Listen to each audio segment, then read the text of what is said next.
Xullas, xola, kimgadir o'xshatavermangizmi? Tanimading Norvachcha, men opangman. Opam, qiz bola payti qorayib ketaman deb uydan turatgacha zontikda boradigan qiz. Kelin bo'lib saraton sosiq deb qora tapida deb agratda ichida ishlash nechi pul bo'lyapti? Voy, mana kiyimlarni muncha chala yudingiz kelin. Voy, uzr oja, hozir boshqatdan yuvib kelaman. Yig'di, buni kim urgatdi? Kir yuvishdimi? Yo'q, uzr so'rashdi. Qoningda ichaman hozir. Butun umr o'zi aybdor bo'lsa ham dadamga chaqirib meni mo'ybimni chiqargan odamni uzr so'rashi yozda chillasida qor yog'adi degandek gapda. Ovqat deganda shimni yuvib kelay. Voy, obichon qo'ying, kelin yuvadi. Uyda tuvlisigacha menga arttirgan odam edi, shimni yuvimishmi? Voy, uyaltirma ukajon. Go'shingni kiyma. O'zim yuvib kelaman.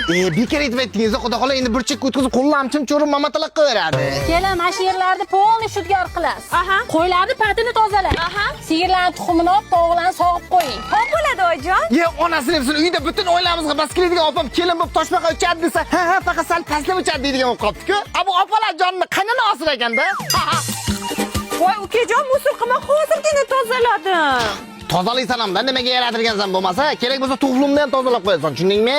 Nima? Men hammasini tushunib oldim. Siz qaynonangizdan qo'rqasiz. Ana shunga milayimgina pishakcha deb qo'ygansiz. Hozir xudo xolaga bir o'z aytaman, jangingizni soladi. Xudo xola?